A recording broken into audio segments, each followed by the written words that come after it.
feed-wise. We in the midst of everything while we talking and everything. So, you know, as we go on through the program, if you like, you can come to the back, and we got plenty of food, please. We got barbecue chicken out there, we got steak out there, we got spaghetti, Olive Garden in the back. We got a little bit of everything. You know, we do it right here at VIP because we treat you guys as VIP when you come in. I'd like to thank everyone for coming out. This is our our sixth annual Men Talk. Wow, time flies. Sixth annual Men Talk. And Family Life and I have been doing this for the whole 6 years. And I'm not going to use the word partners. I'm going to use the word family. All right. We family. Right word. Okay? We're not going to say we partner in this. We family in this.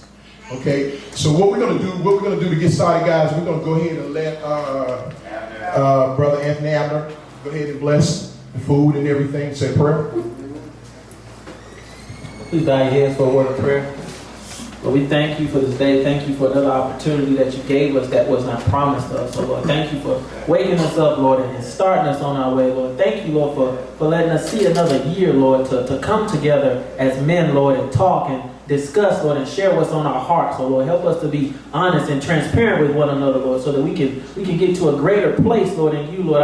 I'm convinced, Lord, that things don't change unless men come together, oh God. I pray that you would continue to help us take this to godly heights, Lord. We pray that you would bless the food, that you would make it a healing and nourishment to our bodies, Lord, that you would bless those who prepared it and those fortunate to receive it, Lord. We say all these things in the mighty name of Jesus the Christ that we pray. Amen. Amen. Thank you. Amen. Real quickly, I want to share a song with everyone. It's called Emmanuel, meaning God is with us. Amen. I don't know about y'all, but I don't know any other time where we need God with us more than ever before than now. Amen. Amen. So just, you know, let's do it, Emmanuel.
Lord, I know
Yeah, we can almost go to church now.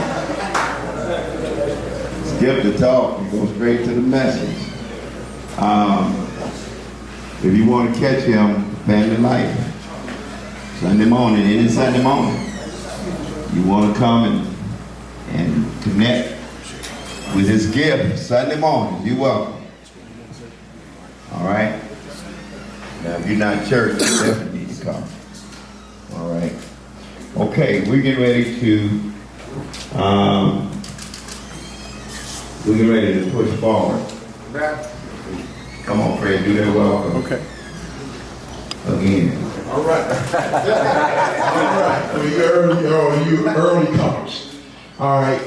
First of all, let me say this. I really appreciate you guys taking the time out your busy schedules to come and fellowship with us at VIP and with Family Life. This Men Talk, this is something needed in our community to the utmost. Every year, some of you guys have been here with us from day one, okay? This is not a session that where we're gonna sit here and argue, it's our opinion. It's your opinion. And we can share those with each other. We can share that all the time with each other. So I welcome you. I appreciate your feedback. And this year, guys, I want you to get more involved. Ask the questions. We got a lot of important people in here. You're going to meet some of them tonight. They're going to stand up and introduce themselves. So ask the questions that you want to know. Anything you pertain to. This is it. This is all ties off, titles off. We want to talk. This men talk. This grown folks talk. Okay? So don't be afraid to ask a question. All right? Pastor Lance. All right. Y'all got it from the horse's mouth right there. We're going to have a great conversation. I was waiting and hoping that our moderator would, he worked for the TV folks, so no telling he might be covering a murder or anything right about now. I pray I'm just saying, we looking for him to show up and lead us. He does a fantastic job. I'm going to try to step in while he's not here. So if I don't do so well, just know it wasn't my job. All right? It wasn't my job. I'm a preacher. Okay? So if I ain't preaching, I'm probably not going to do it right. But anyways, what we want to do right now is we want to just kind of let you know who the panelists are in the room. Okay? And so you'll know that we got some people who really took some time out to come so that we can have a meaningful conversation. All right? Like what Fred said earlier, everybody got an opinion. I think it's important that you know that we use the Word of God as the final authority at the end of the day. So we ain't gonna be arguing. That's not why we came together. And you got to respect everybody. You got to respect everybody's opinion, even if you don't agree with it. You can't be calling folks out and getting all praise and all that, okay?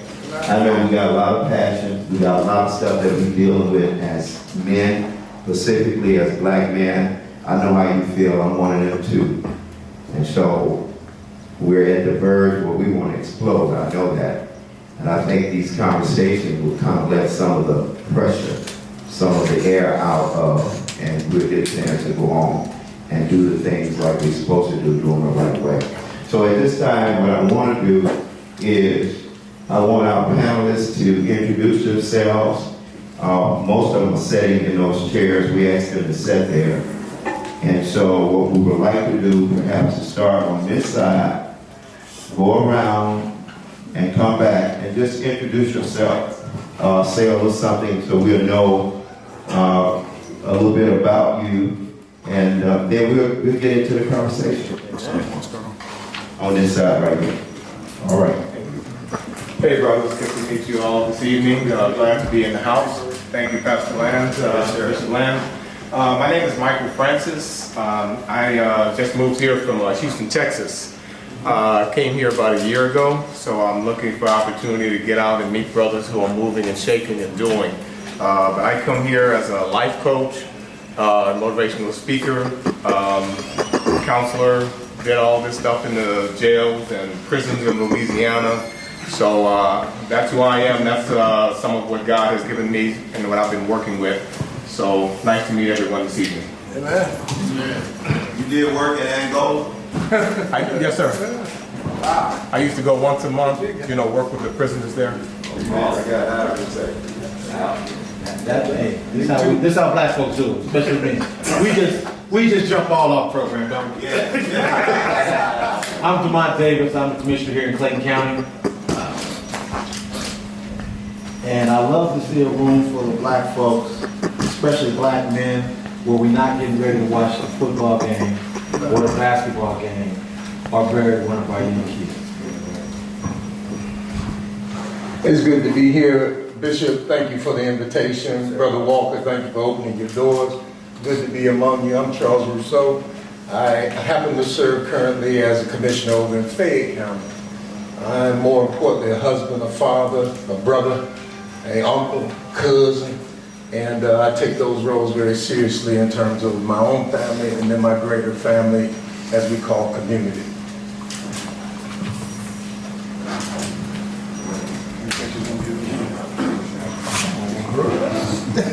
Good evening, brothers. How we doing? I am Benjamin Polite. I'm native of Atlanta. 20 years in education. I currently serve as an assistant principal in Fulton County at Creekside High School. I'm also a minister at Shaw Temple AME Zion Church. And I always look forward to come to this man talk that you put on every year. It's an opportunity for brothers to be authentic, transparent, real, and to feed off of one another, because we indeed know that iron sharpens iron. Good evening. Let me first thank Bishop Lands and Fred Walker for hosting this, what I call sensational event. I've been a part of this for the last few events, and like all the other brothers before me have expressed their sincere love for being in a room full of black men, I too share that same passion. I'm new to Atlanta. I'm from Philadelphia. Been here for almost 3 years, it'll be 3 years in November. I'm a proud graduate of the University of Maryland, Eastern Shore HBCU in Maryland. Also a member of the illustrious Lakeside Phi Fraternity Incorporated. I have to throw that out there. But I have over 40 years of experience in education, politics, law enforcement, corrections, human services, and mental health. And so I've been doing this for a long time. I'm a motivational speaker. I'm a community activist, and I love coming out and not just talking about it, but being about it. I often have conversations with my colleagues at work.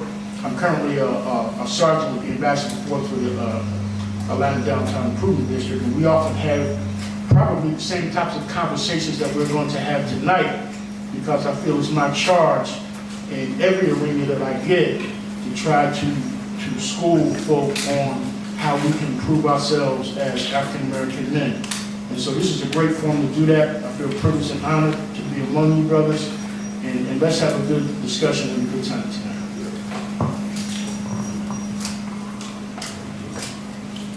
Hello, everybody. My name is Pastor William Harris. I came from Liberia, West Africa, and I've been in this country for almost 40 plus years. I came here to go to school and did engineering at Tuskegee Institute. I came to RTC, where I graduated from, and I've been pastoring for about 33 years now. My interests have been bridging the gap between African Americans and African brothers and sisters. We are the same people, we're the same team, but too often we are divided.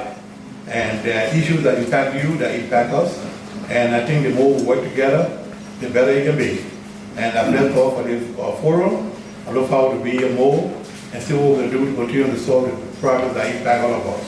God bless you.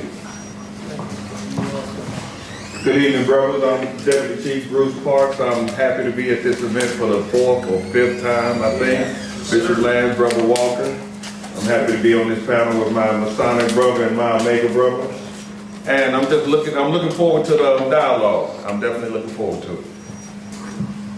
Good evening. Good evening. Kevin Roberts, currently the Chief of Police for Clayton County. Much like my brother to my right, this is about our 4th or 5th occasion. I will not miss the opportunity to engage with this community in this manner unless it's just a catastrophe going on, because this is too important. Right now, law enforcement across the nation has great impact upon African American men, but it's more than just locking folks up. So this is the more than just locking folks up part, where we get some education on and we talk about what's real in the community. And I appreciate you allowing me to be here. Good evening. Good evening. I want to thank actually Taj for inviting me out. This is my first Just Man Talk. I greatly appreciate it. My name is Matthew Johnson. I'm just happy to be a part of the situation and be invited. Taj knows my passion. I'm an extreme financial advocacy person. The last 6 years has been a rude eye awakening for me, and I'd like to share those experiences with everyone that I know. On our list, but It's on there. sound like y'all, it's on there? Okay. Oh, yeah. Do you feel that Jay-Z new position with the NFL will benefit the cause started by Kaepernick or hurt it? That's the question on the table. And first, I want our panelists to take a stab at share their thoughts, brief, and then we want everybody else to kind of chime in however you decide. Oh, I've been waiting on that. All right, it's here. I've been waiting on that. It's here. Okay, anybody from the panelists want to? Dr. Russo? After you get over the initial shock of what he's done, I think it can have benefits if we as a community keep pressure on him. Don't let him off the hook, as it were. He's got to be held accountable and to a very high standard for delivering whatever it is that we collectively think it is. One part of that, the core issue, is the issues in our community with respect to law enforcement and their interactions in some of our community. I think all of us are too far down the road that innocent traffic stops turn into somebody dying. It just shouldn't be that way. I was very pleased to say off script a little bit, see today that the New York Police Commissioner fired the individual that was involved in the Eric Garner situation. But again, my short answer is, after you get over the shock, and I'm shocked, and I don't think he should have done it, but if we don't hold him accountable by protesting him, not buying his music, whatever means necessary in this instance, then it won't be good, but it has the potential to, as long as he's held accountable. Okay. Before we go any further, I want to throw this out, because I believe in transparency, I believe in truth. Okay? We as brothers, we should have had a blackout on watching NFL football. Yeah. Now, I know I didn't watch football personally. I like to watch it, but the cause is much greater. But what I've been running into folks who have not adhered to that position. And unfortunately, too often, that's where we get weak and we fall, because we won't stand together. We won't put ourselves, we won't push back and allow a process to work. We used to do that as a people. But it just seems like now, in this culture, we're not willing to make that kind of sacrifice. So, brethren have been watching the NFL. I don't care what you say. They've been keeping up with it, watching it. And we probably got somebody in here. If you ain't afraid to say it's you and why, we would like to hear your thoughts, and it will give us a better idea of what Jay-Z is trying to do. Perhaps, I don't know. We have anybody in here like that? I'm still watching. You still watching? Okay, you wanna share your thoughts on that? One of the reasons that I still watch the NFL is because the majority of the players are still black men playing football.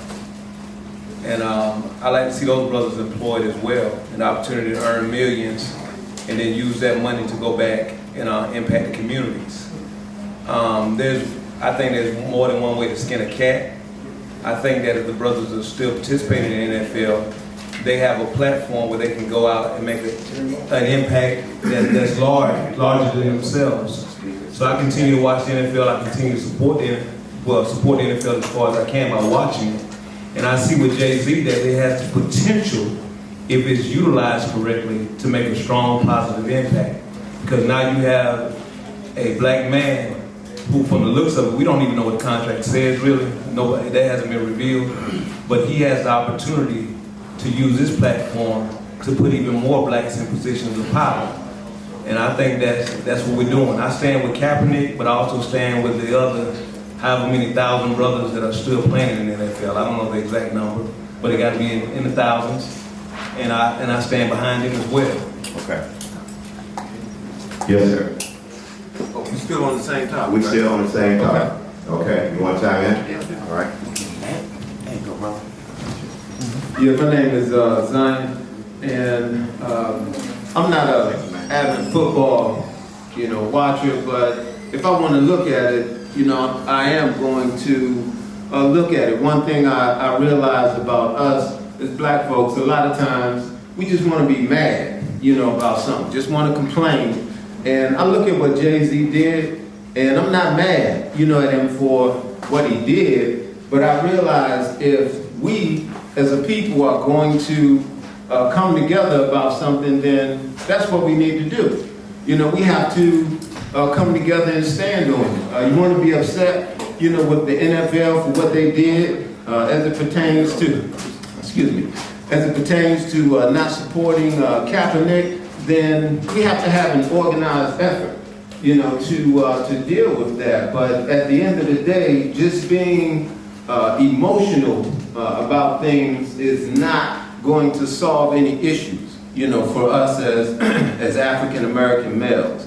Okay, so I applaud, Jay-Z for, what he did. And for those that have an issue with it, I express, or I would like to see you organize yourself to then deal with the issue or problem versus sitting back on your couch, in your recliner and just complaining, tweeting, Facebooking, and just talking crap, about it. You got to get up and you got to do something. So, if it's anybody in here mad with Jay-Z for what he did?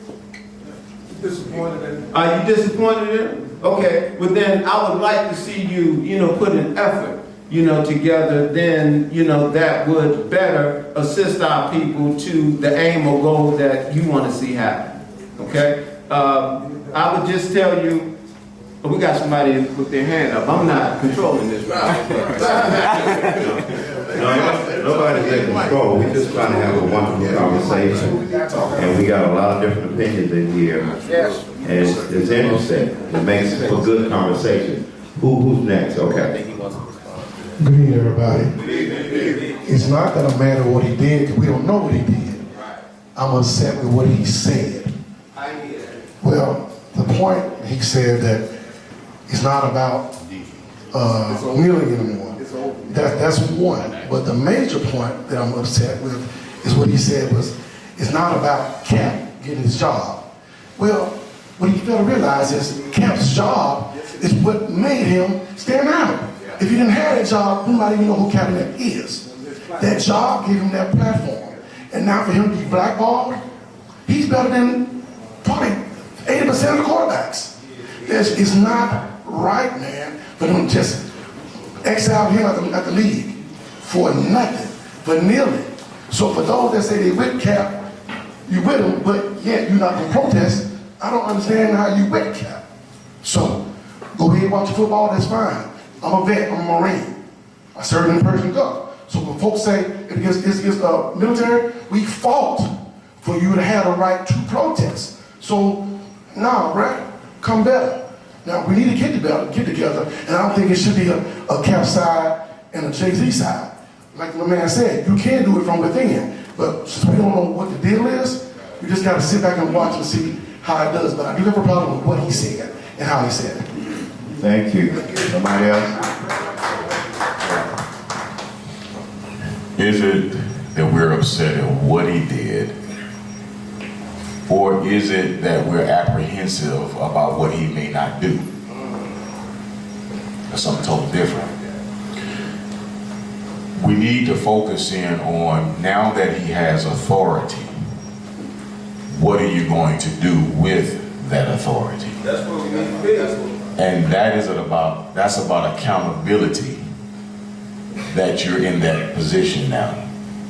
We are where we are because we were on the backs of Muhammad Ali, who was willing to take a stand. Kaepernick took a stand, but in some cases he's standing alone. His very people have gotten quiet. Where is all the noise now? There are some things, and I agree, that our brothers need to be supported because the NFL is majority African American. But we have to teach our brothers that there are more things important than money. You got a bunch of money. Muhammad Ali had a bunch of money. He was willing to go to jail for what he believed in. So what is it that we're willing to send a message to America that we won't stand for? And if you do get into power, we're going to hold you accountable for what you're doing. Because truth of the matter is, let's go back. Michael Vick. Clearly they showed us that a dog had more importance than a black man. There was an uproar for a little while, and it quickly ceased. That's what we do. That's what we do. But that's not what we always did. Because the bus boycott lasted because we didn't give up. That's right. So somehow or another, as we're building and maintaining generational families, we've got to figure out what did the previous generations have that we don't possess. That's what we're talking about. Oh, I can tell you what they had, brother. They had two organizations. One was the Deacons of Defense. What the Deacons did, they went by, they protected all the civil rights leaders. But then the Deacons also had a group called the Spirit. What the Spirit did, they went, and for anybody that crossed the picket line, right before they got home, they knocked the groceries out of their hand. So you can shop, but you're not going to benefit from that shot. But today we don't have that. So it took that type of power, that type of commitment for us to get it done. So y'all get a chance to look up the Deacons of Defense. It's a powerful, powerful group of men from Mississippi, Louisiana. They did it, they held it down for us. So, I mean, these cats was toting guns and with the Klan. And it was like a rifle club, how they got started on that. So, again, I ain't telling nobody to go out in the arms, but what I'm saying is that we got to become together. Like I said, we have more than one voice anyway, because all of us are part of a chain. We need people in politics, we need people that's in the police department, we need people that's in the streets. All of us have an important role. All of us have an important role. So we got to man up, and really what I really think we should do is start, the police department needs to start recruiting blacks. It's a shame that in our communities, we have more Caucasian than blacks. So it's like they're in the game, and the blacks really want to stand up, but who they stand up with? So we got to change our whole narrative of who the enemy are and how we going to do it. It's like they playing chess, we playing checkers. Okay, somebody back over here in the corner, Todd. And then we're coming back over to the chief down there. You got something to say on that? All right. Good evening. In respect to Marine, because I appreciate your service, but also respect to the civilian police leaders around the room. I know that they recruit as hard as they can. As someone else said, we in our community have to step up for ourselves. The same thing has to apply there. I, like Mr. Bell, retired officer, 30 years, Cobb County Sheriff's Office. I had the, I guess you say, fortune of being the first one to retire from there, make a career. It was not easy, and I took a lot of help getting there. We in our community have to recruit for the police department. Chief, deputy chief, am I right? We have to. I got a thumbs up. I got 2 thumbs up.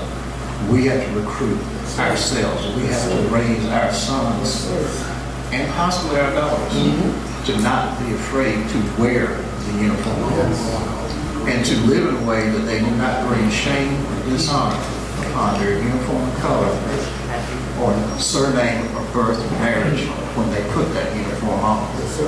And then we'll have representation. All right, come up here, come up to Chief right here, and then we can move back. I want him to go ahead and respond. I do want to respond because what you find with me, I try my best to be transparent. I believe in truth and accurate information. And what you find oftentimes in Clayton County and many other communities, especially when you watch the media, is that you get bad information. No disrespect, brother. It's more African American police officers in Clayton County than anything else. Our police department reflects the demographics of the community that we serve. And thank you, brother, for speaking truth to knowledge. We need more y'all to put this uniform on to affect positive change. You can't keep sitting in the bleachers complaining about the treatment that you get if you ain't ready to get out here and do it or send somebody who can. I respectfully request that you send me more qualified African American brothers, you send me more qualified African American sisters. I need Asians, I need Latino, I need Vietnamese. But don't get out and say we don't have brothers policing the streets of Clayton County. That's not true. Worldwide. All right, well, we in Clayton County. We in the VIP in Clayton County Police Department or in Jonesboro, in Mall, whatever. So I want everybody to be clear when you find the chief and you get me in a public situation, I'm going to give it to you. If you speak the truth, I'm going to applaud you. If you say something that might be misconstrued, I have a responsibility to clean it up. And I agree with that, brother. We need more African American leadership in police departments across the nation. Everywhere. Right now we're talking about right here, but I would love to go everywhere. And I agree with this young man here. The only way you affect positive change in an agency is by getting on the inside. Now that part, I can see, I hope Jay-Z is thinking like that. I'm like you. I was going to say we got to wait and see. I'm not just going to condemn him because he made a move to get inside. Let's wait and see what he does. And if he does let us down, we got to hold him accountable. I think somebody said that, right? If the chief of police mistreats this community, I expect you to hold me accountable. Is that fair? All right, come on, Todd. Somebody had a hand up back here? Oh, right here, okay. So first thing we have to understand is change can only be made by coming inside. Period. If Kaepernick would have been sitting in those stands and wouldn't have stood up for the national anthem, how many of us would have known that? Very, very few. There's been a lot of folks that sit down during the national anthem. Yes, sir. Okay. But they don't have the power to be within inside to invoke change.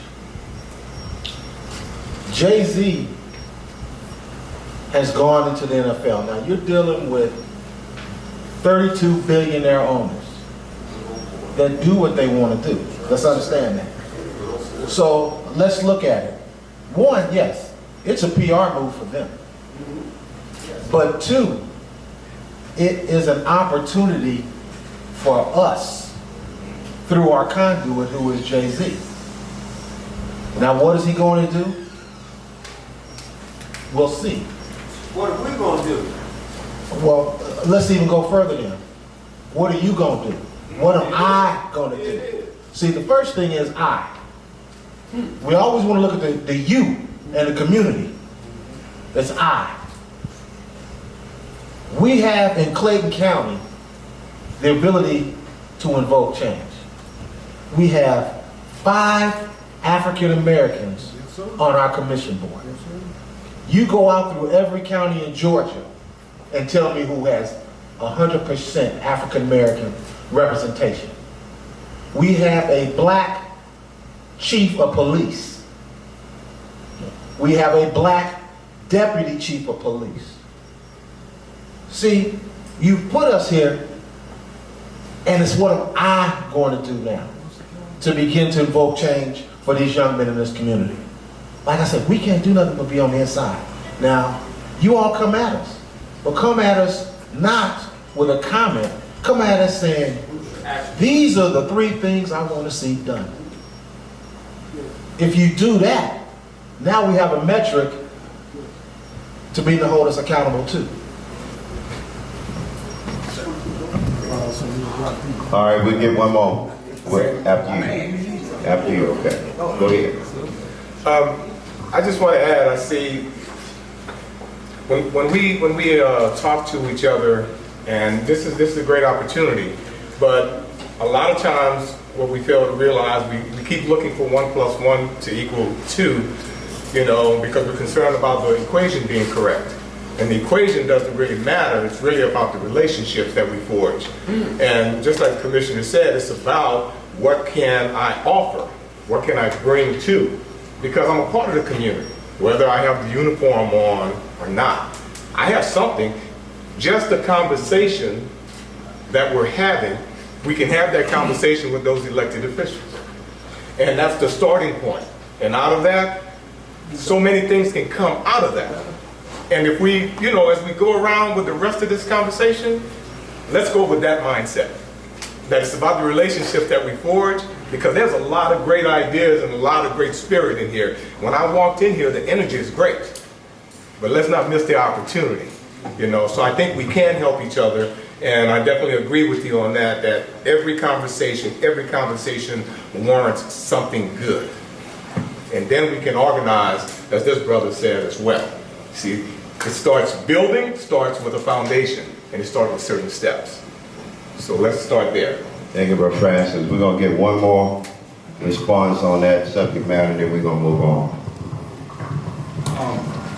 So a couple of things. I do agree we all have to work. That's always my thing. I love to be in anything where bros are going to do something that creates some sustainable projects. Because I think a lot of times in our community, we have got upset, we get moving, but we don't create anything that's sustainable. And I think when you think about this Jay-Z, you think about it. He's got money, influence, and power. He's really has the potential to have more leverage than most of those owners, because some of them may have money, some of them have some influence, but none of them, I think, will have the amount of influence that Jay-Z has and been able to amass in his time. And him and his wife combined, especially coming from the background they come from, and you seeing the actions that they've already been moving and doing things to give back, but you have to be in the room. So anybody who looks at him and thinks it's negative, well, if he's in the room and he has that much money, he's got probably more money than a good number of those owners, and in the next 5 to 10 years, he's gonna have more power and influence to really impact and bring others along. And when we talk about the past, sometimes we tend to forget that even when the boycotts were going on and all these things that were done in the past, there were still sections of the population and the black community that weren't on board with those things. But we always like to tell the story like everybody was behind King or Malcolm X or Garvey or any of those people. Everybody wasn't on board, but it took those individuals to have the tenacity and the fortitude to stay with it consistently and have a plan. They had to be methodical in what they were doing and believe in it. And you bring those that come along and you take them with you. And those that won't, hopefully they'll see what you're doing long enough that they get on board. And when you talk about Cap, and if you say about Jay-Z and talk about what he said about Cap, well, everybody has a different race to run. Cap said his initial thing was to bring awareness. The truth of it is, he brought that awareness. He's still bringing that awareness through the different foundations of I know your rights and I know my rights and a lot of things that he's doing with the youth. And he's woke a lot of individuals up that weren't paying attention. So he's done his part in that. Yes, he's not playing. But what he set out to do, he's accomplished in that manner. And I'm sure he's going to try to accomplish some other things, but you got to look at all of those things to bring it together. And the only way that we get moving forward is how we're here today. Cap brings something, Jay-Z brings something, we bring something on the other level, and we all collectively go and methodically start to bring it together. And I think that over time, you'll see. Yeah, okay. I'm in agreement. While you were talking, I was wondering, why is it so difficult? We're not going to respond to this. For us to just get on the same page. We're dealing with the same stuff. He just answered that, but go ahead. Can I say what I want to say? Yes, sir. Okay. All right. So I was moderating this thing. You will. Okay. Okay. I want to move it. It was well said, but I don't want that to get lost. You know, and you're right. There were always a group that just persevered. And in order for us to be successful now, there's going to have to be it's obvious everybody going to be on the same page. But it's crazy because every Negro wants the same results. Okay. We got this dude in the White House. Yeah. He might be your favorite, I don't know. I want you to feel where I'm at. Number 45, in the church community, you got leaders who support him that look like us. And I can't understand that for the lack of the reason they're doing it. And we may have some people in here who want to hear your opinion too, but do you feel that number 45 is adding to the racial climate? That's a big question that's out there. That's a big question. We want to entertain it here on the local level. And if so, what should we be doing, and how should we be thinking based on what he is doing? Any response to the question? All right.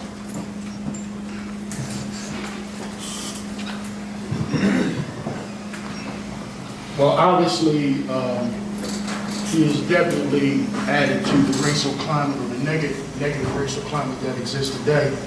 But in my opinion, what we're going through today and what we're going through now is a direct result of President Obama being in office for the last 8 years and those folks who are on the Trump bandwagon being upset about that. One of the things that I've always said is once Obama got out of office, we're going to pay for that. And that's what's happening right now. We're paying for that. These folks that are out here jumping on Trump's bandwagon and pushing that racial agenda have always been out here. They're not new. They didn't just pop up. They've been laying low until they feel like they have somebody now that's in their corner and they feel comfortable enough to be able to do the things that they're doing right now. And so what we need to do is what we've always done, try to stand up to that and try to do a better job of coming together as a community and individuals. The problem with that is that we live in a selfish community. People have a tendency to feel like if it doesn't directly impact my life personally, that I don't give a damn about what happens. You got people who don't even care about what's going on in this country because they live in this micro society to where they're doing their own thing. Trump doesn't mean anything to them. What happens with the wall doesn't mean anything to them. What happens with people in other communities doesn't mean anything to them. I'm from Philadelphia. 6 cops got shot the other day in North Philadelphia, and that hurt me to my core. Executing a search warrant. I've executed search warrants. I know what it's like to be on the other side of that and having bullets come at you. You had people in that community that wanted to say that it was either Trump's fault or it was the police officers' fault that they got shot. They deserve to get shot because they're corrupt and they're bad guys. And you know, they had a nerve to stage a protest against the police for this guy who had an AR-15 sitting in his kitchen. And when those police officers ran through that door, he shot 6 of those guys. And so we got people, and the reason why I bring that up is because we got people in our community that have a serious indifference to what's going on in this country because it doesn't directly impact them. They don't care. You know, we are seriously caught up in this crab in the barrel syndrome, where if it doesn't affect me, I don't care. And so if we continue to exhibit and express that type of attitude, we don't have the ability to come together, we're just not going to move forward. This forum right here is a beautiful thing. But when we leave here tonight and we go our respective ways, not a whole lot of people want to know what we're trying to do. We have to somehow come together and broaden our horizon and get out in our communities and make a serious impact on what we need to do so that we can fight this guy, because this guy doesn't care. He's going to keep moving forward, and if we're not careful, he's going to do another 4 years. All right. Talks about as far as I'm not really political because I believe that anybody can be in the White House and say what they want for the world. It's what you want for the world. So like racism is a big deal because we all live in it. But I don't see myself as a black man. I see myself as a human being, someone that's powerful. Yes, I'm black, that adds to me. But because your color is one thing and my color is one thing, that makes me no different. We still got the same opportunities to eat some food, grow some food, go to work, and come home. Now, when you add racism to it, then you put people on different levels and different platforms. That's just like me saying, if you got on some dirty shoes, I can't talk to you or kick it with you. You know, I don't see life in that order. I see life as we are the same, we are good. So I may not be the type that watch the news or watch what's going on, but I help a kid across the street. I go pass out some money and do things I'm doing that can put into this person that they see that, wow, I experienced somebody real. I experienced somebody that was cool and didn't want nothing back from me. I think that's more of me helping than going out talking about it, because I can do things silently that I know that I would want somebody to do or treat to me that kind of helps me get better. Like I believe that we need someone to run the country and run everything, but we also need to be able to run ourselves and put in good for ourselves. Because if we putting out good to people, then more good to get put out. You know, a lot of people say they want good, but you're putting out bad. You feel bad, you want to change this, but what are you doing every day? That's right, you're putting a candy bar in your pocket, but you're buying it. So that's why I kind of like to leave racism alone and just stick to myself is good and make the right choices that I'm allowed to be better. Come this way. Come this way. We got some people behind us? Okay, come right here.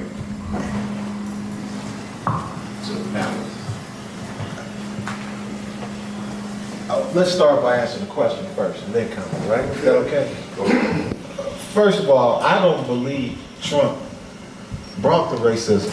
What he did was expose the true colors of what America is and who she truly is. Let's understand that. And always will be. Okay. So we've done that. But it's fine what you say. But when you go to the bank for a business loan, what are they going to say? What's the insurance company going to say when you type in 30236 for your car insurance? Black. Take the rate up. What is the police going to say at 11 o'clock at night when 4 of you all are riding in your car? What are they going to assume? So it's good that you believe who you are and understand who you are. But it's not about what you believe sometimes. It's about what they believe and think about you. Okay. I grew up in Los Angeles. I grew up under a very beautiful police chief named Bill Gates. Daryl Gates, I'm sorry. Chief, you might have read about it. Okay. I went to school with the King brothers. One of them named Rodney. Okay. The one that got beat down. When we have to realize it's good what you say, but there is concept living and there's real world living. The concept living is when we go into the book and we say this is how we're supposed to behave. This is how they're supposed to behave. But ask the brother who was choked out 5 years ago how they're supposed to behave, but how they really behave. So I understand where you're going. But for us, and I'll say this, going back to the other question as well, I do watch football. And one of the reasons I do is because it's the day where I can bond with my sons. I can sit with my sons. Now, out of everything we talk about and doing here, if you don't go home tonight and tell your boy you love him, and many of us have never said that to our father, so to our sons. And many of us never had our father say that to us. Okay? And never had a father. So this is where it begins. If we want to begin to make impact, we've got to go inside the family first. We know what America is, and we know who she is. She's the one that has raped our grandmothers. She is the one that killed babies, newborn babies, in our faces. This is who America is. This is America who has cut off your penis, hung you from, put it in your mouth, and then hung you from a tree. Now, if we want to talk about who America is, let's talk about where we live. But let's understand, we can inflect change. Okay? We can invoke change. But we've got to be great in other people's eyes for them to look at us great. Wonderful. Let me get the two panelists and then we come straight to you. Just hold your thought. All right. Thank you very much for the comments. As I said, I come from another side and I see things differently. I hear things differently. Where I come from, originally, we didn't have a chance to vote. Even though it was in Africa. Came to the country, became a citizen, and had a chance to vote. And that made a big difference. And so one of the things that we're going to continue to do, this country has the ability, despite all of the challenges, there are opportunities where people die for us to vote. And if we don't like certain things, we change it to the ballot vote. And that's the first potential. And so I think some of the things that we don't like, when coming up on election, so that make sure that our people have the chance to first register and then go to the poll of the day to vote, to have a maximum turnout. Most of our young people right now, they don't know the essence of voting. They don't go to vote. So what are we going to do to motivate them to go to the polls? Now, this is my first time here at the forum, and I appreciate something that we're doing, but we're discussing some very important issues. And I don't know how we do after we leave here. Do we have action items or we have things come up with and say, well, on the topic we discuss, this one action we will take, or this is what we start to do, you know? So I think the issues about the voting and also Trump, as you said it right, you know, this is America. And even the way they have treated Africa. African resources have been just plundered, exploited, you know? And so we need to do what we can to unite, even though we may have differences, but when it comes to issues that impact all of us, we got to unite. And I think the more we come together, despite our differences, we can make an impact. So I'm looking to the elections coming up. Let's use the ballot more. The churches can continue to have training. There's no way that we can have training to educate people to make sure that we know our history. You see, if you don't know your history, then you don't know where you're going. And it's so sad that both of us here now are adults, we know some of the history. We don't know all of the history, like you're talking about the babies and the Louisiana or boyfriend farms, where a lot of bad things happen. So we need to teach our history to our children. Most of them don't know it. Some of them don't even know past the Civil Rights Museum. I mean, things that happen in the Civil Rights thing. They don't go to the museum to learn. So if they come upon us to share our story, let our children know where we have come, that we're depending on them to carry the story. And I thank you for that time to share this. Wonderful. Here, here, okay, panelists, and then we're going back. So I stand up. Hey, good evening, brothers. My name is Lewis Johnson, and I am the conference president for the United Methodist Men of the North Georgia Conference. I support 800 churches from probably Macon up to the Tennessee border, and from Augusta to the Alabama border. And I'm working with men in these 800 churches to help them to understand what their role is with Christ, and to bring them closer to Christ. It doesn't matter who's in the White House, ever. Even when President Obama was in the White House, there were a bunch of men who didn't know Jesus. Because who's in charge? God is in charge. God is always going to be in charge. He was in charge yesterday, today, and he'll be in charge tomorrow. And it don't matter who's in the White House, brothers. So we got to know who's in charge. And we need to be able to let ourselves trust him. Now, I came in this barbershop about 1.5 years, 2 years ago, and I ran into this brother with a beard. And we hit it off in a way that was real special. And we told each other, we tell each other all the time, I love you, brother. We say that out of our mouths. And that's the manliest thing that I can say to another man. So let's get over ourselves. Because once we have a big problem in America with self-hate. Because we don't know who we are. We don't take the time to learn who we are. We think who we are started with slavery. No, who we are goes way back before slavery.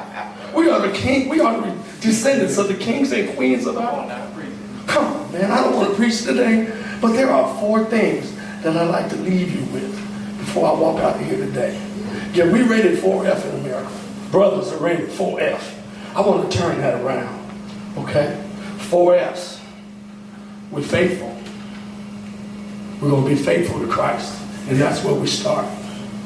We're going to be forgiving to one another. You can't be perfect. And when you're not perfect, I got to help to lift you up. I can't beat you down. We're in the same struggle together. I got to have a fear of God. Not fear that he's going to hit me with a bolt of lightning, but I want to do things that are pleasing to you, Christ. I want to be the right man for my children. I want to be the right kind of man for my wife. I want her to say, be Jesus to me, baby. When I go home at night and I'm compassionate and I'm forgiving and I'm loving and I'm protecting and I'm providing for her.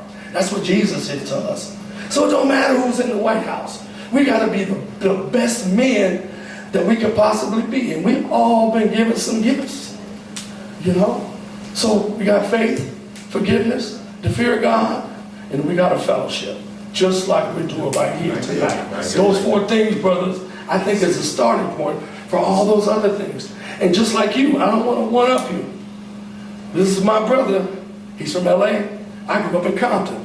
I just left Compton a little while ago. I got jet lag right now. I was right across the street. That's right. That's right. My father was a Chicago cop. Ain't enough cops around. I got 3 more cousins at the Chicago cops right now. I got a cousin who died in the line of duty for the Chicago Police Department. I'm a Gold Star family. So I know what it means in a family to be committed. And we need to be committed and let our sons see that commitment in us. We can't just talk about it. Because we talk a lot about what we're going to do and about we finna. We ain't finna. We need to be about doing what it is. I have some gifts that God gave me. I'm a decent writer. I'm busy in my community. I can cook. I might even drive a bus. Right? But you have some gifts that God gave you. So use those gifts. Everybody can't be everything to everyone. So whatever that gift is, be prepared to share it when you call upon. I ain't going to talk no more because I'm about ready to preach up in here. But God bless you. Thank you, Fred, for allowing me to come here and share, okay? God bless you. Wonderful. Right here.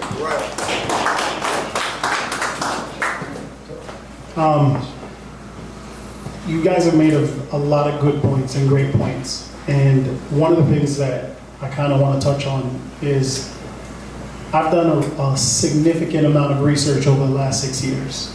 And really quick with this question, yeah, he's adding to it. Because he has a very good and organized way of speaking to make sure that he doesn't put it away, he doesn't hide it, he doesn't diminish it. Whenever he talks about white supremacists, he always labels all the groups too as well. He never condemns white supremacy in its form. He always adds this group or that group, and he makes them a part of something when they're not. They're just evil in the way that they operate. We all know that, unfortunately. But to answer one of the things that Mr. Polite said and our veteran said, what happened to us?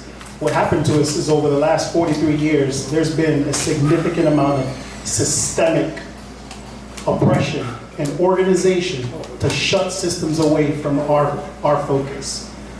Within our schools, within our places of structure, within our financial departments, within the entire organized community itself, to shut us out. Our school hasn't changed in almost 100 years of teaching.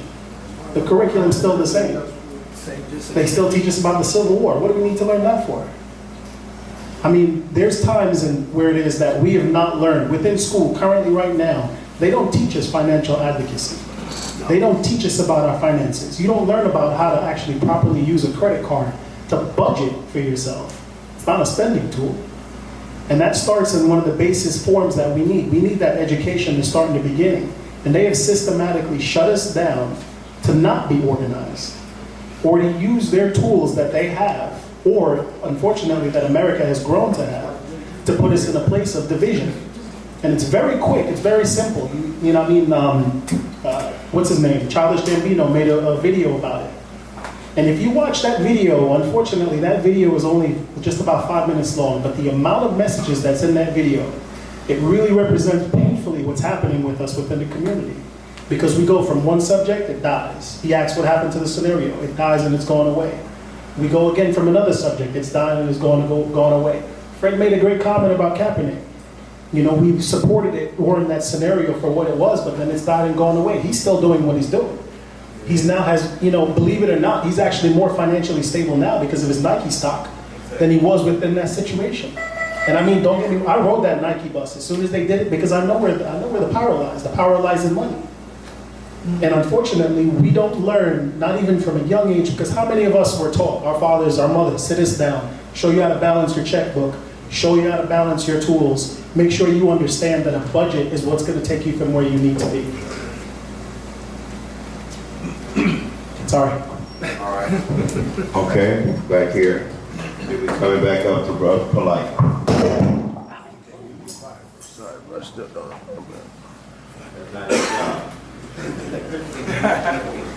Evening, everybody. My name is Daryl Watson. I have these long titles behind my name. Anything like that, I can't proclaim anything but me. But leaning on this point, because I want to throw this at the police officers. When we talk about marching and kneeling, that came from the civil rights movement. But in that movement, there was, we're going to march non-violently, or else these young brothers that's not in the non-violent movement are going to come. So you want the young brothers in the non-violent movement. So my question to you is, what point did our feet get tired and the or else brothers step up? Because Texas is supposed to be the most liberal gun state in the union. In Walmart, nobody threw back. Nobody threw back. When are we gonna stop being victims?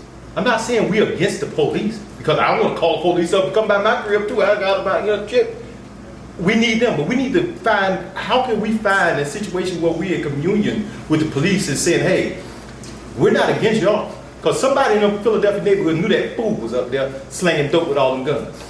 But what I'm saying, and nobody said anything, he wasn't a or else brother that I'm doing this to protect my neighborhood, and then nothing's gonna come here. Because my question to the police officers on the panel is, how can we exercise the Second Amendment without being killed? Because we need that. If we're gonna walk into Walmart, they throwing them out. We gotta be, somebody gotta throw back. Okay, y'all want to do that? Okay.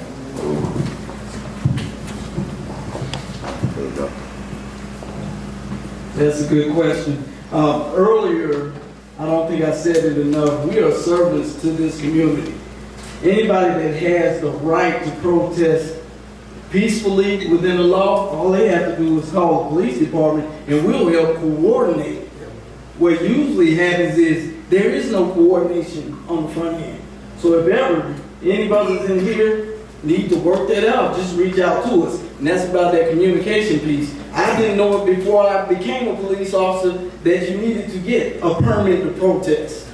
And a lot of our brothers don't know that. You don't actually get a permit, you have to make application to protest. Once you do that, the police department gets alerted. I've been a uniform division major. I will make that phone call to that entity that wanted to protest, and we will coordinate, not only coordinate, ensure that they're protected.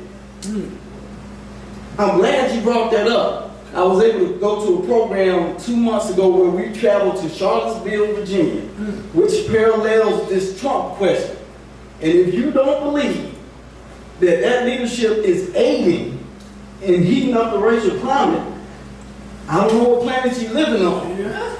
Because I went there to where that young lady had that car driven over her and killed when he said it was good people on both sides. Yeah. Right. But if you go there and you look at that location, there's still people visiting today, writing their names on that wall for Heather that was run over as a result of this racial climate. So yes, brother, we should be able to protest in peace, but that protest in peace can be peaceful in coordination with law enforcement, not against it. Go ahead, Brother Polite, while you're doing that, I think it's important that we understand that Clay County is unique. Very unique. Yeah, very unique. Very unique. I hear you, Brother. So, we have the deputy and the chief in this room. Now, shame on you if you don't get to rub elbows with them. Shame on you if you wait till you get into some junk and they got to see you at the big house. You need to get their stuff, talk to them, tell them where you live, whatever. You need, that's the beauty of being in this environment. And not only them, but all these brothers. They can help everybody in here based on resources and the work that they do. So don't sit back, because brothers don't talk, by the way. Don't sit back and not talk. Get to know them, get their business card, shake their hand, hug them, whatever. Go ahead, my brother. So I think in answering this question about Trump, I think most of us agree that racism was already there. I heard someone say it earlier. But in terms of its implication to the black man, we have to look at the historicity of how we got here. I think earlier you mentioned about cutting off of the penis and putting it in the mouth and even selling parts of the penis and pulling the pants down was a form of emasculation, purposely done to make you less than a man. Somewhere down the line, collectively, we have lost the testicular fortitude to do what is necessary collectively for our communities and for our people. We will take Viagra to feel good for a moment, but we need systemic Viagra for our communities. We cannot sustain what should be sustained. And that is the family, and that is education. So my brother pastor was talking about God and we need God, and I agree with you. But I think sometimes, and I'm gonna try not to preach, we forget that the Christian faith in the Old Testament was a violent faith. Okay? They were willing to fight and die for what they believed in. Somehow or another, we got lost. And so we are happy with things. And when you're happy with things, you lose the cause. So there was a story that was told to me once about a wolf.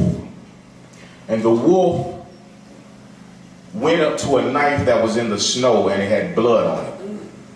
And he licked the knife.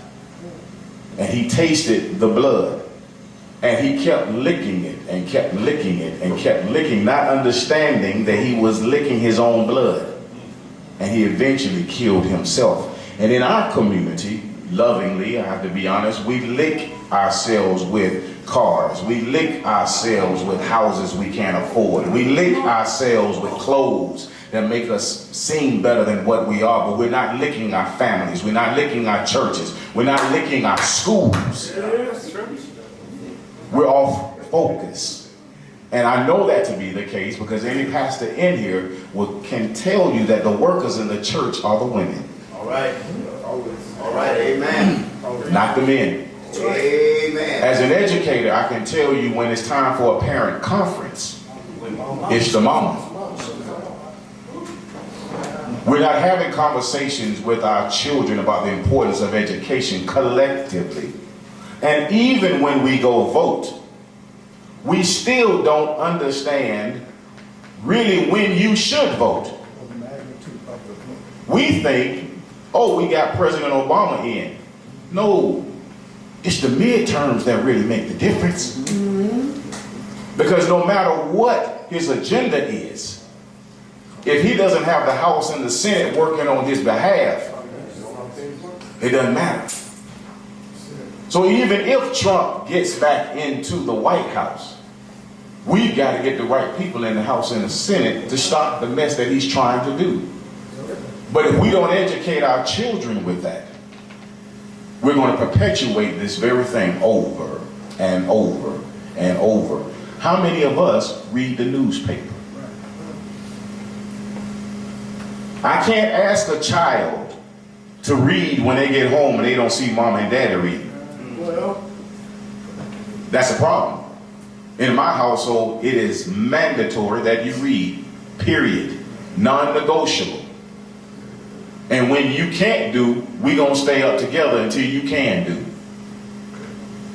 Research, my brother talked about earlier, research shows that boys and girls do better in math and science when daddy's in the house. That's right. We got to stop licking our wounds and collectively get some Viagra. All right. All right. We're going to switch it up. We're going to switch it up a little bit. And I want to raise another subject matter. We've been kind of talking about it.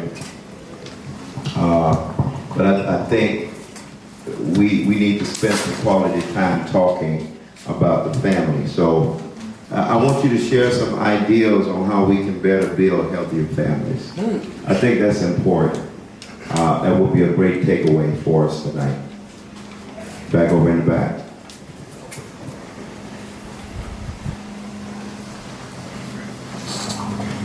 Speaking as a black man who came from that family where daddy was in the house every morning when I left to go to school. He was there at the dinner table, and then he went out to his second or third job, but when I got up the next morning, he was back there again. By the way, he's now 94. Now, excuse me. And although he's an assisted living, I now assist him the way he assisted me. He is why I am who I am.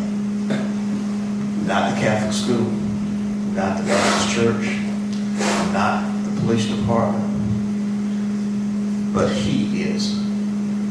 My heroes were not on trading cards and cereal boxes. They were at 3229 Gifford Street, Scottsdale, Georgia, 30079. The house they bought in 1951, and Daddy had to go downtown, what's left of a building on Auburn Avenue, to get a loan to live in DeKalb County. If Daddy's not in the house, a father figure, granddaddy, uncle, somebody needs to be in every child, boy and girl's life. Because if you find a successful young lady, a successful woman, daddy or some other man set the standard for what she accepts as a woman. Not the community, not schools, not any other institution makes up the home. The home makes up all those things. All right. Over here. And then come to the panelists. Thank you. I'm 51 years old. I'm from Memphis, Tennessee. When I was a little kid, it was like an honor to know everybody on my street, everybody down the street, everybody behind my street. We knew each other. We were neighbors, real neighbors. And before I knew what the word sass meant, I got a whooping for it because somebody said you talking about. I'm like, I don't know what sass mean, but I got it. Parents didn't care about us chastising our other kids, but we somehow, some way, we had gotten away from that. And then men were men. They walked upright, and those who had a pimp walk, they still was upright with it. They were respectful because if they had a beer, a lady come out, they put it behind their back, showing respect. You know, real talk. If you over 30, your pants should be sagging no more. If you over 30, your pants should not be sagging. But however, us men, we don't have a relationship with these young men. We make them invisible. We walk right down, won't even speak. We gotta speak to these guys, y'all. So we pull them back in. Once I build a relationship, then I can talk to them. Hey, young man, why your pants sagging? You know, give them reasons why he shouldn't be sagging. You fit in, you fit the profile. What it look like? He had a t-shirt on, it was sagging. Right? And what y'all saying? He fit the profile, he fit the profile. We gotta stop fitting the profile, y'all. But that's it. Yeah. He used to get up every morning at 5 o'clock, walk the dog, and go to work. He did it every single day for 50 years. I'm talking about my dad. He wasn't big on words. We didn't have a great relationship, although we did have one. He was in our house. My mom, like Brother Polite said, was the stronghold in our house. She made sure we had a hot breakfast every morning before we went to school. And we had lunch when we came home. And it was absolutely mandatory that we read in our house. And that's how my brother and I grew up every day. You know, at 6 o'clock, no matter what we was doing, we had to be at that dinner table when my daddy got home from work. If we didn't, we had hell to pay. I say all that to say this. We somehow got to go back and create that type of atmosphere in our families so that we can get to where we need to go. Brother Albert and I work together, and we have this conversation almost every day, and we share this with each other, and it brings me joy, it brings me pleasure. I invited him to come out because I want him to be a part of this process that we go through, and somehow we got to get back to that. We always talk about we don't know where we lost it, but we have, and we're producing a generation of young people who really don't care and have no guidance and have no opportunity to know what it's like to live like we lived and produce the kind of men that we have in this room. So somehow we got to get back to that, and I think the way we get back to that is to educate our young brothers and sisters to the way it used to be. I got another young brother that I invited here tonight, right here, Chris. He's the youngest guy on our squad. How old, Chris? 21? 21. Just turned 21 years old. And Albert and I are in his ear every single day. And I invited him here tonight because I wanted him to hear all of this. And it's my hope when he walks out of here today, this resonates with him, and it touches him, and it takes him to a different level. And Albert and I are not going to stop staying in his ear. And hopefully he'll pass it forward to his buddies, and his buddies' buddies, and his buddies' buddies. And that's how we bring back the community. That's how we get our young people and our community back to where we need to be. Brother, I want to hear from Brother Chris. Brother Chris, want to talk about the importance of that in your life, and perhaps give us a perspective on before him and since him? Now that I've had Mr. Bell and Mr. Albert, you know, not even just them, just all the guys around the whole, all our co-workers, everybody, they're all talking to me. And I appreciate my youth more, you know, and I still do dumb stuff, but now I kind of, you know, I think twice, you know, before I do something. And that's not to say I'm not going to always make the right decision, but, you know, they help me second guess my judgment and make me think about what I want for my future. Beforehand, you know, realistically, I'm in the streets, running around, doing whatever, you know. But I just, only thing in my mind is money. I'm from Atlanta, you know, where you got people with 16 years old in a Hellcat, you know. That's all we see. You know what I'm saying? This all we know is just the streets, realistically. But coming over and working with them, you know, they're making me see more than what I've been shown. You know, and I appreciate it. You know, I mean, my demeanor may not always be, you know, like actively listening, but I'm listening. I want y'all to know that I'm listening. We know. And, you know, y'all, it's like, if I felt like y'all was going to tell me something wrong, I wouldn't listen. You know, that's something my mom taught me at a young age. If somebody's telling you something you don't want to hear, or something that's not going to benefit you, you don't got to listen to that. You don't have to listen to that. So, you know, I grew up real defiant in school because a lot of times teachers was disrespectful and, you know, put it in our heads that at an early age that we wasn't gonna be. So immediately I learned to block out the noise. You know, I'm a rapper, I perform. So when it comes to performing, you know, I've got to learn to listen and not block out all the noise. And I got to take in everything that's positive and negative.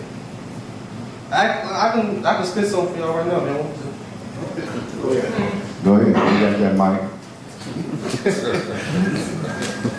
Let's move quick. When I was an infant, my mom was saying that's how they locked me inside of prison. But when I was born, you don't even know I had to crack inside my system. Remember no nights till they worked hard, spent the night inside the crystals. If a nigga had an issue, I was steady clutching on my pistol. But I told my mom I'm sorry, apologize for the shit that I done. I was out late nights, sipping lean with that smoke in my lungs. Chopping up my prescriptions, selling Adderall to run up my funds. But I gotta make a decision. I got some people I don't need in my life. I got this ice in my heart. I got some folks who was telling me lies. But I gotta stay humble, nigga. Got some family who was treating me right. I can't find them low you hoes. I hit them ones and I'm done for the night. Thank you, sir. Thank you, man. All right. I'm glad you didn't cuss no more than what you did, I tell you.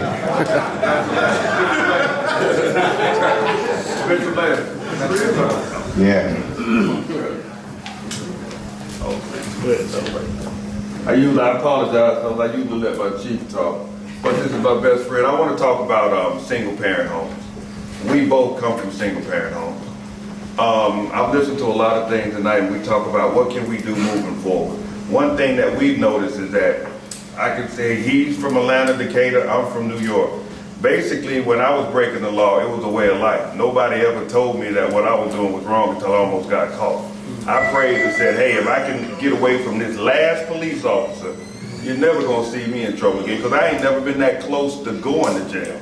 It's just, you know, you rob somebody, hit him with the brick, take his money, we laugh, we eat. That's just a way of life. But what we're seeing is, I'm so happy, we're so happy. And of all of us should be happy where we're at now, because now we're in a position that this position wasn't like this when we were coming up. Like the commissioner talked about, we gotta pay attention to the resources in the room. Also, Brother Polite, he said one thing that we noticed in the police force. If you wanna get something done, don't forget about the ladies.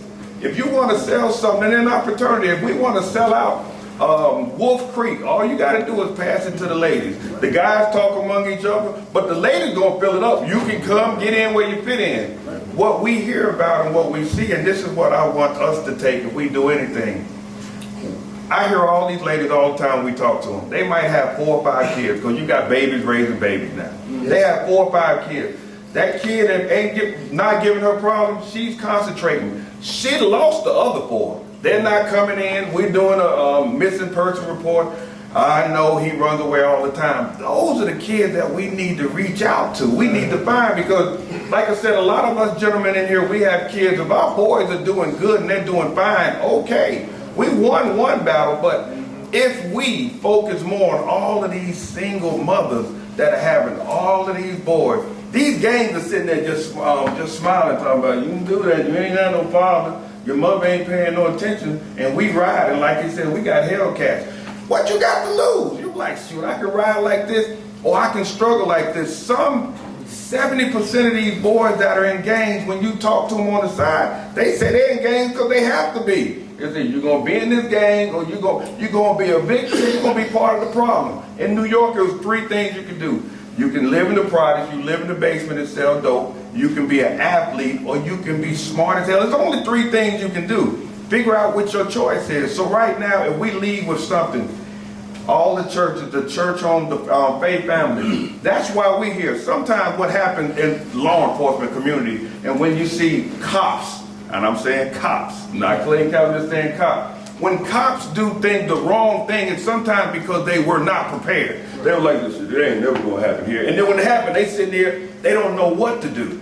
But that's why we're here. Sometimes people say, shoot, it can be perception, it can be reality. And this is what we are, reality. We can sit here and make excuses up and say, hey, where's our law enforcement community? We're gonna be at everything. We're not, nobody told us we had to be here. If they call, we're coming. But if we can reach out, if you go, when you go to church, you see that one lady and say, how are your kids doing? And pay attention to the boys that she has no control over. And reach out to us. I give you my card for information. My goal is to get some of these women that know, they call on the phone and say, I don't know what to do with my child. And the only thing, if we just say, do a police report, that means nothing. You just gave them back. So we're trying to say, I'm like, I want to save everybody. I just don't want to reach out at one, but I want to prove a point. If we can all find one lady and just ask that question, if you don't have a problem, show me a friend that has a problem with the kids. And we can get the venue. You got everybody in the room. We got the commissioner right here. We got the resources in the venue. But if we walk out here and say, man, it was a great talk. But what did we do? Shoot, it was a great talk until we have talk number 6. If y'all was to do one thing, each person find one woman that has some kids that she can't handle and she's going to pass it on. And I promise we'll put the venue and we'll do this thing. It'll be like the second part of Just Men Talking. Me and Fred have already talked about it. Yeah. Sorry. Fred. Well, I just want to say something real quick, Brother Bill. I wasn't going to say anything, but I'm going to go ahead and talk about it. I really appreciate what you're doing. And, you know, this is our 6th annual Men Talk. And it's time for some action. We have too many non-profit organizations. What's the number, Pastor? I keep forgetting. 503? There you go. It's a lot of them in here. It's a lot of them in here. Yes. This is the forum. This is the time we need to come together. Now, speaking on what Brother Bell just did and what just showed us just now, Elijah, stand up a minute. This young man is 12 years old. His mother came to me crying. She needs some help. You have 4 sisters, 5 sisters? You the oldest brother? I have 2 sisters and my brother. Okay, but they toddlers. So what I've done, I've created a VIP B2B, back to the basics. I'm going to teach him how to say, yes, sir, thank you, please. I'm going to teach him how to tie a tie. I'm going to teach him how to shine his shoes. I have 5 men working with me, with this one young man. 10 months in a school year, each one of us gonna be his daddy for 2 months. If Daddy Fred can't make it to his football game, then I'm gonna call Brother Chris up. Chris, can you go to his football game? His daddy gonna be with him the whole time. Guys, we gotta come together. We need one. Like Bruce said, we need to get one. All my children are grown. I've been in the military 32 years. Blessed to come home. Amen. Business. Amen. And something about his mom, I can tell you what it was. I heard him talk back one time and me and him almost went at it. So that's what really pulled me to him. He's a good kid. He just needs some structure. That's it. But I'm saying this to say this, guys, let's come together. Let's come together. Put it together. Put it together. Like Bruce said, we don't need but one. Because this is the story. And I promise you, when he come back again next year, when he come back next year, you're going to see a different him. You're going to see a different him. I didn't have to go to my wife for her permission. This is what my heart telling me to do. So, Brother Bill, I commend you. I like what you're doing. And I just challenge all of us with these nonprofit. Come on, brothers, let's get together. Let's put it together. Let's talk. Communicate. All right, that's okay. We're coming to you. That is a result of men talking. So the forum is working. We didn't bring a resolution to the table. We see you as the resolution. We start talking, and these things are awakened in your spirit. It ought to move you to do something. Okay, so we're very clear about what this forum is about. It's about bringing you together, talking about the stuff. Hopefully something it begin to stir up on the inside and things like this start happening. Okay? You know, I think it needs to start at home first. If you got some stuff going on there. Somebody raise their hand back here first. In the red? In the red. Oh. Okay. One quick question to the police officers. Do y'all have the fighting clubs? When I was a little kid, we had fight clubs where police sponsored. Y'all still have those here? Yes. You know what? I'm gonna let Chief Parker speak to this because he's representing our agency with our new pal. It's good that you brought it up. We see a lot of, I think Atlanta and Cobb has started it, but we're now in the process of starting a PAL program. And what we've incorporated is so it won't just be the county of Clayton, it's all the city municipalities and the county in here. And like you said, we have people, all we're gonna need is we got a lot of things already started. We're gonna need volunteers and supporters. We got a chief of Jonesboro, he's into the boxing thing. So to answer your question, we are doing the PAL. That's why we have these community centers on each sector. And what that does is, you can do the basketball, you can do the football, but we're trying to introduce it. Sometimes we just sit back. So that's where our conversations come. And the good thing about it is all the chiefs of police in this whole county, and I'm including Morrow, Forest Park, everybody said, what can we do? And we said, hey, that's a thing that started up north. It started, in the south, and now it's rotating around. But to answer your question, yes, it is a PAL program going on. And a lot of questions that you have, like somebody said at a meeting we went to the other day, if you don't know what to do, just dial 911. I mean, it was just, the commissioner said it. Somebody said it to us, I got a possum in my refrigerator. How did the possum get there? But I mean, it's a true story. I'm like, I don't know what to do.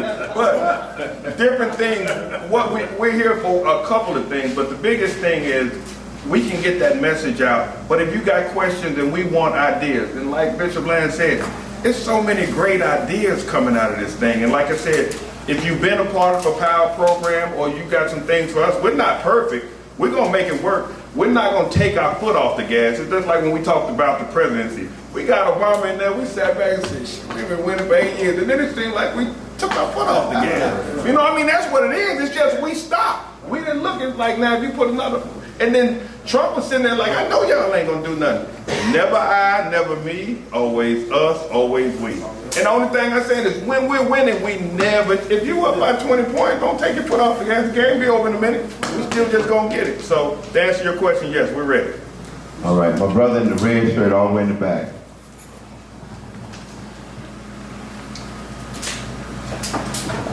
To answer the question from earlier, I think that it's more positive people that's accessible to when young men come outside and they just don't see people selling drugs or see the negative that could be better. I caught a case at 17 due to peer pressure. I never had to sell drugs, I wanted to, because I saw everybody else with everything. Different choices wasn't accessible to me until I was in trouble.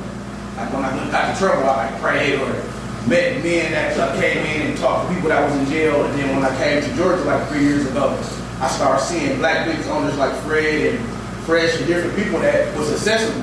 So in order to make a change, that we got to be accessible to those that don't know better. Because there was a time that I didn't know better, and I thought that I had to sell drugs, or that everybody sold drugs, or that video that I'm watching, that car was really is, that was really reality. Because I didn't know. So when you don't know, you gotta find somebody to kind of open up your eyes so you can make a better choice. So let me ask you this question. So what does a successful man look like to you? That's what I want to know. I don't think a successful man has a look. A successful man has a feel. Okay, or the characteristics of success. It determines what your success is. What do you see as successful? That's what I'm asking. In your eyes, through your lens, what do you see as success? I see all successful men here today. I see every man as a success. As long as you walking and breathing. Now, we all got a story. If you're living in your story as in the past, or you don't live in the greatness. So I believe a success is a person that sees something in themselves. All right. Back here, we back here. We're gonna come back up and get you. I'd like to note a little bit, talk about brothers in action. I got a brother that been getting his hair cut with Fred. I've been with Fred over 20 years getting my hair cut. Another brother been with Fred 20 some odd years. I don't know how long he been here. He just showed up and been here. But this brother's the next sheriff of Fayette County. My man Chris is running for sheriff of Fayette County. He's kicking off his campaign on August 24th. It's from 5 to 7 p.m. at the Democratic Committee on Cathy Street in Fayetteville, Georgia. Anybody can come out and support my brother, they show up. That's a brother in action. All right. You know who's so then? Yeah. Okay, cool. All right, right here. To the thing about black family, me and my friend here, we have a nonprofit called Fathers Among Men. That's kind of why we came out, because we're trying to do more things to bring fathers and give us reasons to interact and engage. But we try to make sure we bring everybody, because like I look at the panel, right? And the panel has a good collection, but we also still don't have necessarily the street completely. I know some people who have passed, but everybody here is where they're progressing and living in that light right now.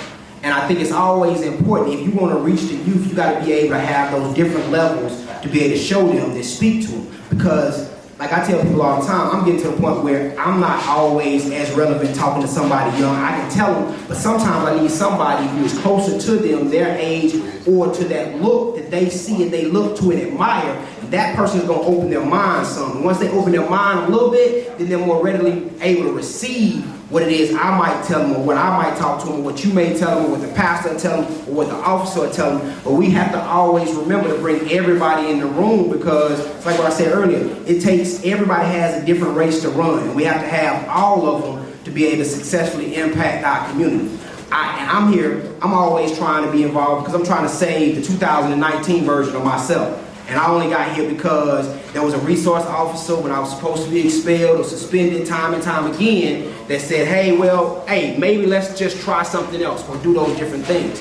And so until I got to the point where I finally was able to receive it, but it took a lot of people that looked different ways that I could admire. And you'd be surprised how many people that are out here on these blocks or out there that still kind of dabble in their life or around their life, that still can impart those jewels and that knowledge. Or you still have some of those big homies that, hey, I did this and I might be in here, but let me teach you and show you how to get out of that, or let me take you to this person who I trust or I believe in that I think can guide you away from the decisions and stuff that I made. And we got to make sure that we have those people in the room to be able to touch the family. And as we do that, I think you'll see more of them being able to impart on young men about being fathers, about being better fathers. And we talk to these kids, young men, before they become fathers, so that by the time they become a father, they've seen those examples. Because the other part you have is a lot of young men that are first-time fathers. They got the enthusiasm. They want to do, they want to teach. But guess what? They're trying to make it up as they go because they didn't have that mentor, they didn't have that father, and so they're doing the best that they know how to do. And the truth is that the best that we know how to do always isn't good enough. All right, okay. Briefly, y'all responding, we wanted to briefly. Go right here, we read my police ring. And then we come right here. I guess one of the things we have to realize is that we have a lot of times we have a plan. We have a plan of what we want to do. We might have an idea, and a lot of times we get clotheslined about the idea we have. We have a vision in which we are trying to go, and we're trying to reach people. We have to understand that even though we're trying to reach people, reach the kids especially, that there's different facets of how you have to go about reaching them. I work with the juvenile, I work with adults, and there are some people that are, their kids, they can be visual. There's some people that sit down. There's some people that have to have the self-love. There's different facets, and you have to understand that if you're going to be a teacher, you're going to be somebody that's going to be a person in that kind of authority, you have to be able to make the adjustments. They are not supposed to have to adjust to you. You have to make the adjustments, and if they're going to pull, then you might have to pull harder. So what we have to understand is some things are just in us. Are you going to just say, my sister, myself, my brother, we all were raised in a different house. I'm the only one to graduate from high school. And we all raised in the same way. So what made me make the decision that was in me, and what made them make the decision that they made? Was it the environment? Was it what was at the house? Was it the people that I listened to? Was it me listening to what people? Was it what I took into myself and I utilized it? Because one thing, a lot of things we don't do is we don't listen. We have the stuff that really means something is the subconscious stuff that that's on the side. You got your tunnel vision on this, and there's little things that are happening on the side that we're not paying attention to. And those are the things that always come back. When I was in school, I had a kid, I'll tell you a story, I had a kid that his brother and his sister, they beat up an autistic kid at school. So, and you know, by rules, I had to arrest them, and I was going to release them back to their parents. Well, the mother came in, single parent household. The mother came in, I told her what the type of kids did, and even though the kid was autistic, she wanted to know what did the kid do to them to make them do that. And when I gave her the paperwork to release them, she balled it up, and she threw the paper in my face. So I had to end up locking her up and had to find out where the kids were going. So, needless to not say, 3 years later, this same woman worked at a bar, and she started to date this gang member. And this gang member, she got to arguing with this gang member, and he beat the mother up. The son came home, he was 18 at this time. He shot the guy in the arm and shot his arm off. This guy was a big gang member and put a hit out on his family, and he comes to the police department, and we assist them in getting them out of the city and the state. And 5 years later, he thought everything was in the clear. He came back. They waited for him to come back. He went, he was dating a girl that was setting him up. She acted like she was going to the store, and when she left, she had 2 guys come in and they shot and killed him in the house.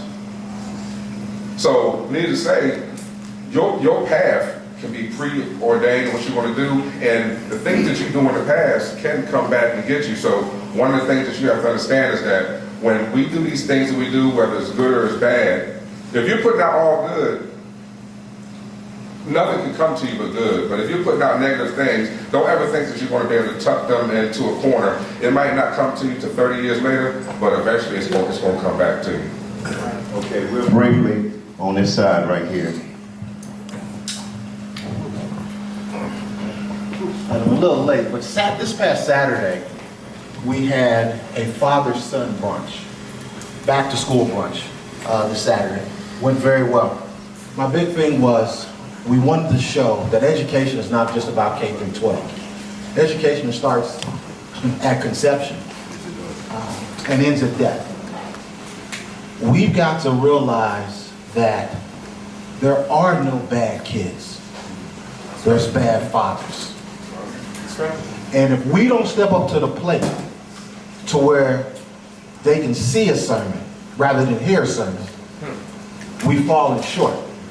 And that's what we got to remember. Now, I just want to leave the rest of my comment. I want my son to do something for me real quick. go ahead. Really quick. Ricky, go ahead. Do your thing. Come on.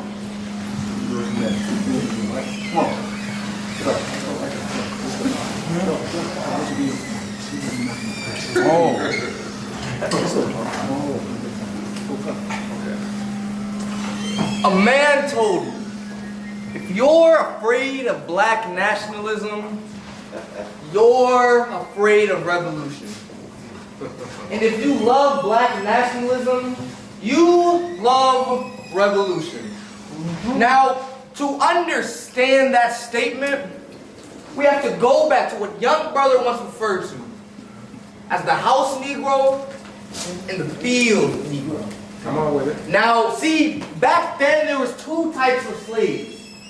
There was the house Negro and there was the field Negro. Now, the house Negro, he lived in the house of a master. He dressed pretty good. He ate pretty good because he ate his food, or what was left of it.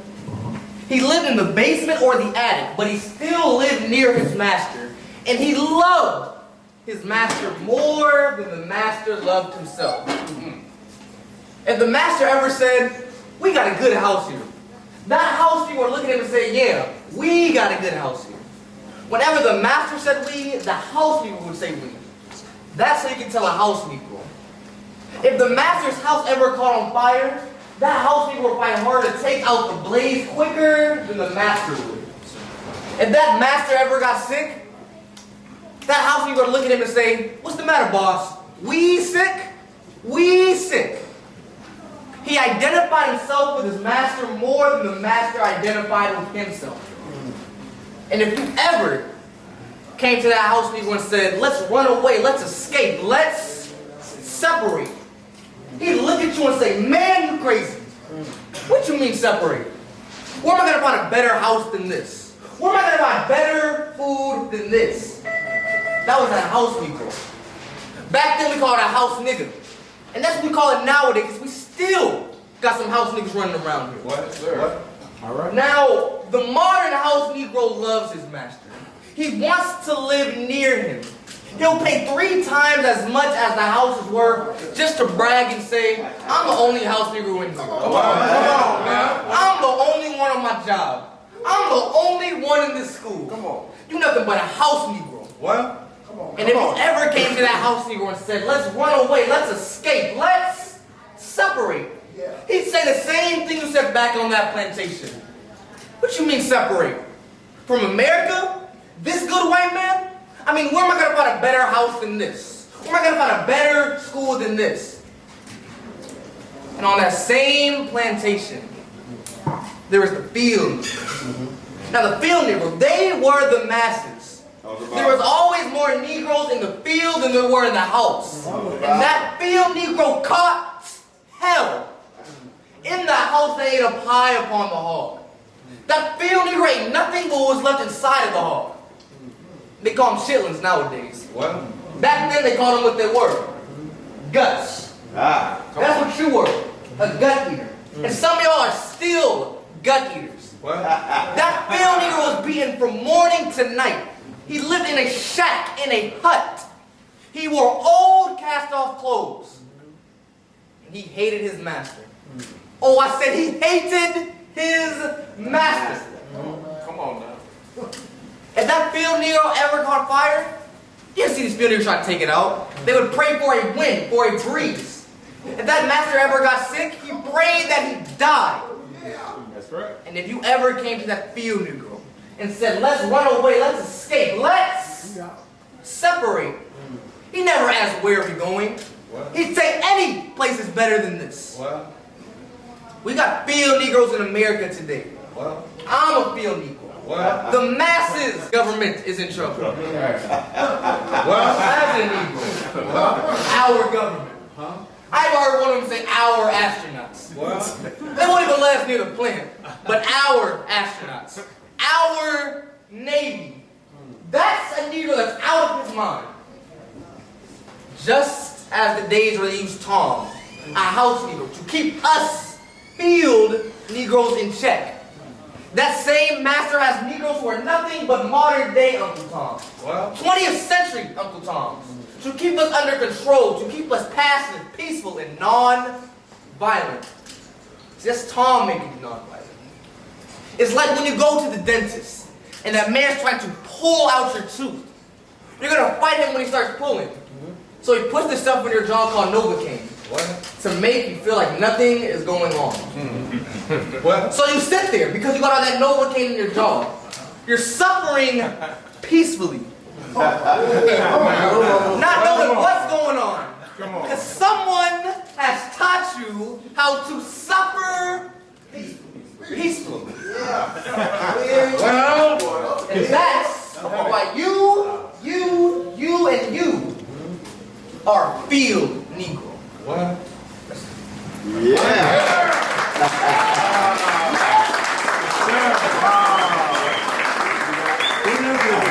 So you know the question you got to ask yourself, right?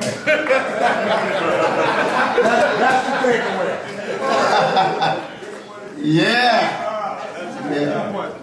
Well, we got both now. That's all I'm gonna say about that. Otherwise, we'll be here another hour. This has been wonderful. This has been wonderful. Something you said that still resonates with me. You didn't say it directly, but I heard you, and that was bringing certain people to the table. Am I correct? Yes, sir. Okay. Well, I think I agree with you. They don't trust us. Okay, I agree with you. When you bring, I think you were talking about the average young brother off the street, perhaps. Yeah, it would be good to have him sit in here. It would. But what we try to do is bring resources that can instruct him. That's what we try to do, because at one point, all of us was where he is. So we don't necessarily have to try to glean from him, but we do need him in the room. So that's our mindset. When we bring these men like this in here, we know that we all have a background, have a history. You heard Deputy Parks talk about getting in trouble. And so I think we all had a little trouble, but we overcame that trouble. And we're here now trying to do some good. So we invite them, when we do these, we invite everybody. Them doors are open. We get the word out to everybody to come and sit down so that we can have a conversation. So just know that they're invited. If you know some, the next time just invite them. Tell them to come on in here. They might not be on center stage, but I promise you that they're going to get some stuff and they'll be able to share some things that we all can glean from and do a better job than what we're doing. Look, gentlemen, we are forever grateful that you would take the time out and have a conversation. All of you are prolific in your own right, and we know that you had to plan this to be here. We don't take that for granted. So again, we want to say thank you, thank you, thank you. I see you're eating now, that's good. You can continue to do that. But we're getting ready to wrap this up. Brother Fred card big, we don't pay you, we don't do none of that. We just ask you to come.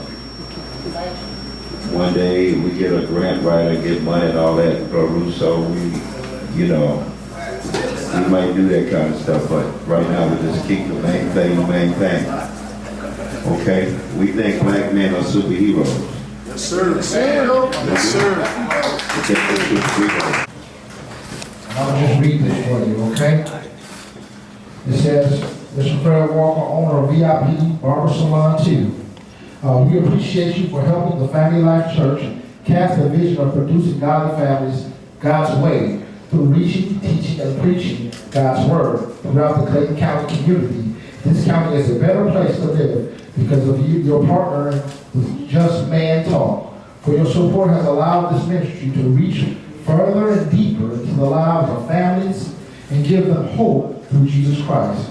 We are honored to give you this award that will stand as a lasting testament of your unselfish love toward all humanity.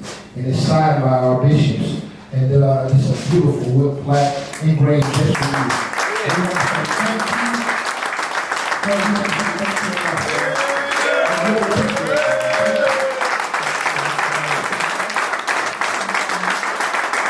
President's gonna cut right now. You're a double agent. You're gonna hurt the community too. You don't just cut it. He cut hair now. Well, did you know he was a double agent?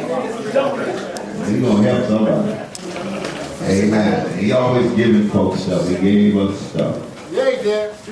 Oh, before y'all leave too, please come back here and eat the smooth water. We got some food back here.